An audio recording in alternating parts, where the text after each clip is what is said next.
Hey there, horror fans, how's it going? I'm your host, Douglas here at Drownboy Productions, bringing you another Screaming Ghostface related video.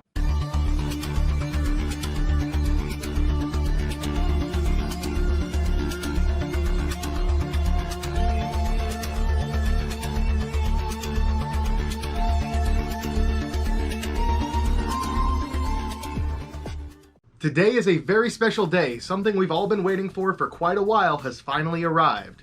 Well, we've been waiting for it pretty much ever since, I guess, the announcement of Scream 6, not that it was any surprise that we were going to get another sequel with the tremendous success of Scream 5. Unfortunately, though, we haven't really heard a whole lot about it since it was announced. There's been little details about the plot that have leaked, and there's been tons of speculation videos online about those plot details, but really not a whole lot promotional merchandise-wise or just promotional material at all. For Scream 2022, they went above and beyond, probably the most promotion that any Scream movie has ever seen. And really, it was one of the most heavily promoted horror films I've seen just in general. They did a lot for that promotional cycle. They put it on billboards, they put it on the side of buildings, projected huge. They did massive, mural paintings in some places. There were the crossover promotions with Fanta. There was the IG filter. There was the TikTok Roger Jackson Ghostface voice thing. There was just a ton of promotion done for that film, and I think it was promoted for quite a while before it was released. However, we're only about 3 months away from this coming out, and not a whole lot of promotion. However, hopefully that's about to change, because we now have the very first official teaser trailer, as well as the very first image of the poster. So without further ado, let's go ahead and watch this thing and I'll tell you what I think. Also, I may end up cutting out the actual reaction of me watching this, just because I can't show the footage of the actual trailer or else I'll get copyright striked. But let's just go ahead and check this thing out. Wow guys, that is awesome. I really like that trailer for a lot of different reasons. Number one, it's a teaser trailer that does not give too much away. I know that that's been a problem we've had recently with some different horror films giving away a little bit too much. I feel like this absolutely does not do that. This just grabs your attention, it gets you interested, makes you want to see more, it makes you know Ghostface is there and that the stakes are high, but it doesn't really give you much of anything else. We don't get to see Gale in this trailer, and we don't get to see Kirby in this trailer, but we do know that they are confirmed to return for this film. As for the trailer, it starts out with the logo of the Ghostface mask, which I think is a pretty cool looking logo, much cooler than the more digital design that they used for Scream 2022. And as far as the actual title, it is confirmed to be Scream 6. A lot of people are going to like it, a lot of people aren't. Personally, I really don't know how to feel.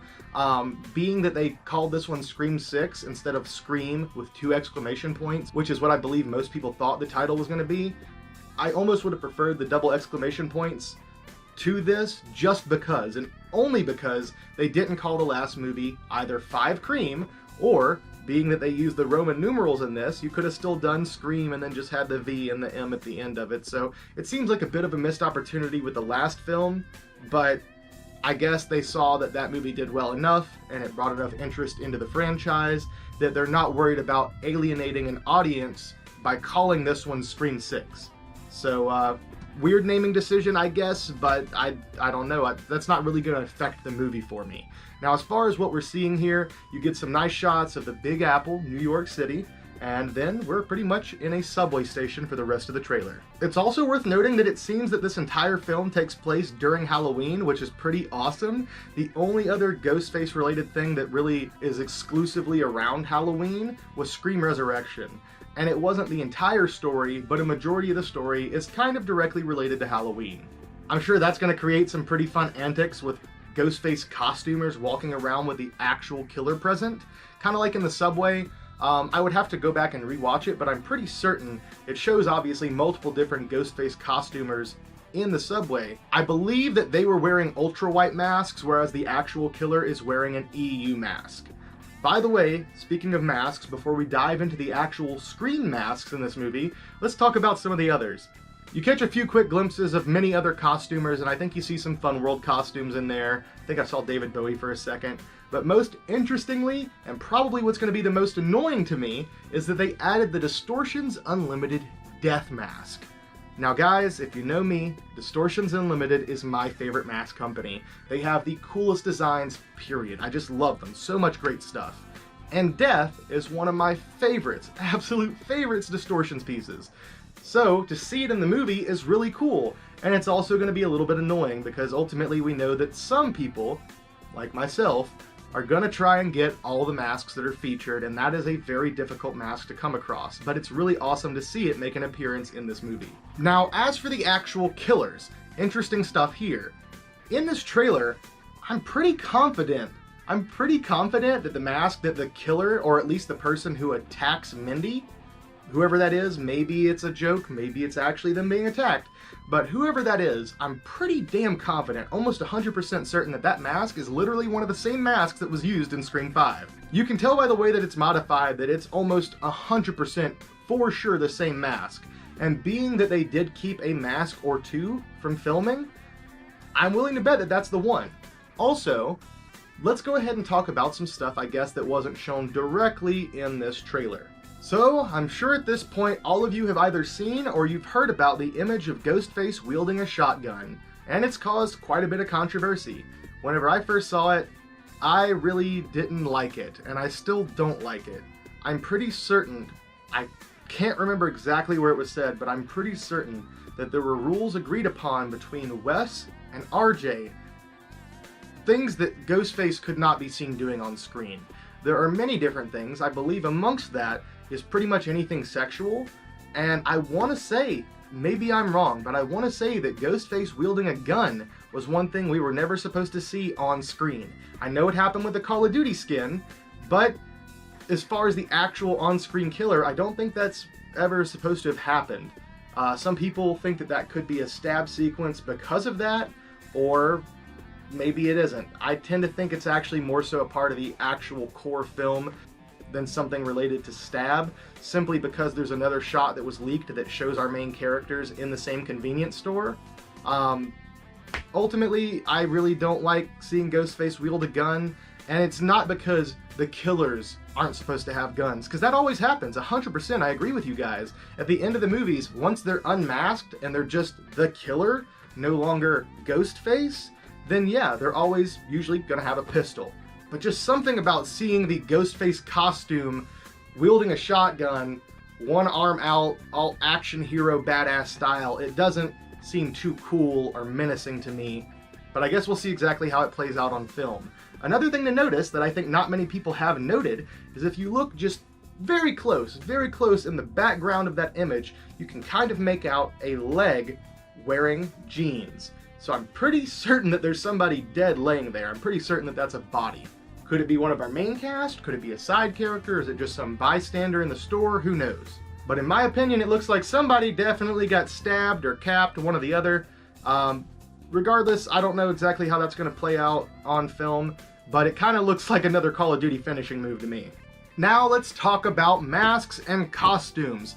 There has also been some stuff that's been leaked around. Unfortunately, as much as I'm in the Screaming Ghostface groups, I can't avoid it. There's just too many people that talk about this stuff. I really try to stay away from it just to avoid spoilers, but certain conversations like stuff on this just happen. They're going to be there. And I think I heard something along the lines of there's supposed to be a Ghostface or stab museum in this film, and that the main cast enter this place to check out the stuff, or they're being introduced to the museum or whatever, and there's costumes and there's masks missing. And this is supposed to be kind of like a true crime museum from what I understand. This is not a movie memorabilia collection like what I have of, Scream stuff. It's not like that in film of stab costumes. It's supposed to be the true crime pieces. In other words, the equivalence of if this room was full of stuff from the Gainesville Ripper. But at some point it seems like either the killer or a copycat killer, someone, whoever it is wielding the shotgun, ends up donning one of the robes and the mask. And of course these are supposed to be previous Ghostface killers' actual masks and costume. And because they're wearing an EU, we can tell that it has to be something from Scream 3, 4, or 5. Otherwise, fans are going to be pretty upset at that huge continuity issue. And as far as the robe, I'm almost certain that it's Amber's robe, because in that shot, if you look closely, you can see some bullet holes in the center of the robe, and they look to be pretty much about the same place where Amber got shot. So I'm thinking that is Amber's robe, or maybe there is a third killer, like many people have thought, though at this point, with the whole stab museum thing, or actual true crime Ghostface museum thing, it seems like it's a good possibility that this could be just someone wearing Amber's robe. As far as the mask, this is probably the most interesting thing to me. We have a new Ghostface mask. Many people have shared it out there that this is the zombie mask. This is not the zombie mask, at least as far as I can tell, looking at the details, how they're wrinkled, how it's supposed to be weathered, not even just the paint job, but the actual sculpture. It doesn't seem to be a zombie mask. It seems like an EU that they've either altered just to have this one copy look this way, or what I'm really hoping will happen, and what's likely going to happen, is they've made a new version of the EU, some new version of like a zombie type mask that hopefully Funworld will be releasing. But the interesting thing about this mask is the way that it's weathered. Like the zombie mask, it doesn't really make much sense logistically. These masks are made out of vinyl, so they really don't tend to wrinkle and fold up and just do any of that stuff. If a vinyl mask does get messed up, it's usually because it gets petrified. And I guess if they stored the masks on styrofoam heads for all these years, like in story, maybe there would be some damage, but it wouldn't be anything like what's presented here. But then again, this is all suspension of disbelief because it's supposed to be a fun movie. If you wanted to get into the nitty-gritty about it, Myers' mask in 2018 Kills and Ends would not be able to be worn. It probably would have fallen off the first time he pulled it out of the trunk and pulled it down over his face. Those details wouldn't match up to what actually happens with a full latex mask, at least not to that degree. So I mean, there's a little bit of fantasy here, but just for the people that are hardcore mask nerds, that'll probably bother you a little bit. And then we have to discuss, whose mask is it? Whose mask could this possibly be? And at first, my friend Nate and I were discussing this, and we thought maybe it's supposed to be Roman's mask. Maybe because the bullet holes, it's Roman's robe. But you can tell for sure the style of robe is a Scream 5 style robe, with the way the hood's made, with the way that the wrists are stitched, the fact that it has separate gloves. Just, you can easily tell that that's not one of the older killer's robes.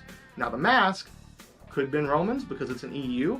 It could have been Richie's or Amber's, but I personally think that it's probably going to be either Jill or Charlie's. And I think the reason for this is they're trying to do it to scare or psych out probably mostly Kirby, but maybe Gale as well. But really, that's pretty much all there is to discuss. That's given the little bit of leaks that I really don't even like touching that kind of stuff anyway, but it's already been put out there. And then what we have here, that's pretty much all there is to cover.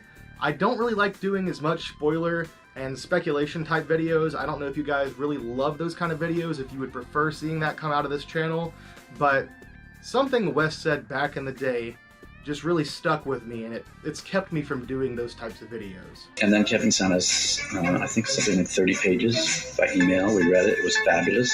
It was on the internet in its entirety that night.